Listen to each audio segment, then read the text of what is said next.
നമസ്കാരം, എല്ലാവർക്കും പ്രവാസി മലയാളിയിലേക്ക് സ്വാഗതം.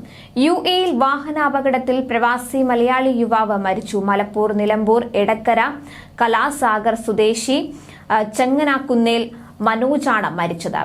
38 വയസ്സായിരുന്നു. ഷാർജയിലെ അബു ഷാഖാറയിലാണ് അപകടം സംഭവിച്ചത്. ഉടൻ തന്നെ അൽ ഖാസ്മിയ ആശുപത്രിയിൽ എത്തിച്ചെങ്കിലും ജീവൻ രക്ഷിക്കാൻ കഴിഞ്ഞില്ല.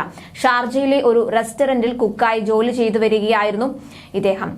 ചെങ്ങനാക്കുന്നേൽ മാണി സാറാമ്മ ദമ്പതികളുടെ മകനാണ്. അവിവാഹിതനാണ്. മൃതദേഹം നാട്ടിലെത്തിച്ച് സംസ്കരിക്കും. നിയമ നടപടികൾ പൂർത്തിയാക്കി മൃതദേഹം നാട്ടിലേക്ക് അയക്കുന്നതിന് അഷ്റഫ് താമരശ്ശേരിയുടെ നേതൃത്വത്തിൽ നടപടിക്രമങ്ങൾ പൂർത്തീകരിച്ചു വരികയാണ്.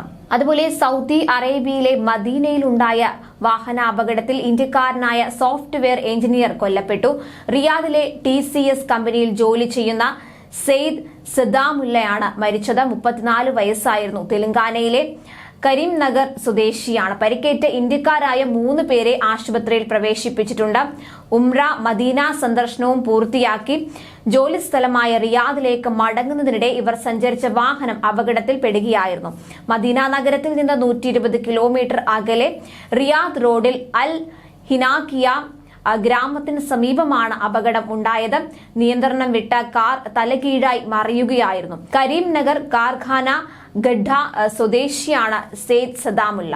കരീംനഗർ സ്വദേശികളും റിയാദിൽ ജോലി ചെയ്യുന്നവരുമായ മറ്റ് 3 സുഹൃത്തുക്കൾക്കൊപ്പമാണ് ഉംറ നിർവഹിക്കാനായി മക്കയിലേക്ക് പോയത്. കർമ്മങ്ങൾ പൂർത്തിയാക്കിയ ശേഷം മദീനയിലെ പ്രവാചക പള്ളിയിലെ സിയാറത്ത് കഴിഞ്ഞ് മടങ്ങവെയാണ് അപകടം. 1.5 വർഷം മുൻപ് വിവാഹിതനായ സദാമുല്ലയ്ക്ക് 26 വയസ്സുള്ള ഭാര്യയും 6 മാസം പ്രായമുള്ള ആൺകുട്ടിയുമുണ്ട്. കുടുംബം നാട്ടിലാണ്. വീഡിയോ കോളിൽ ഭർത്താവിന്റെ മുഖം കാണണമെന്ന് ഭാര്യ നിർബന്ധിക്കുകയാണെന്നും പരിക്കുകൾ കാരണം കാര്യമായ രൂപഭേദം വന്നിട്ടുണ്ടെന്നും കൂടെയുള്ളവർ പറഞ്ഞു. അതുപോലെ ബഹ്റൈനിൽ ഷോപ്പിലേക്ക് വാഹനം പാഞ്ഞുകയറി പ്രവാസി മരിച്ചു. മാലികയിലാണ് സംഭവം ഉണ്ടായത്. ഹൈദരാബാദ് സ്വദേശിയായ വസീം ആരിഫാണ് മരിച്ചത്. 22 വയസ്സായിരുന്നു. കാർ ഓടിച്ചിരുന്നയാൾക്കും കടയിലുണ്ടായിരുന്ന ഉപഭോക്താവിനും പരിക്കേറ്റു. ഇരുവരും BDF ആശുപത്രിയിൽ ചികിത്സയിലാണ്. ആരിഫിന്റെ മൃതദേഹം നാട്ടിലെത്തിക്കുന്നതിനുള്ള നടപടികൾ KMCCയുടെ നേതൃത്വത്തിൽ പൂർത്തിയാക്കി. കൂടുതൽ പ്രവാസി വാർത്തകൾക്കായി ഈ ചാനൽ സബ്സ്ക്രൈബ് ചെയ്യുക.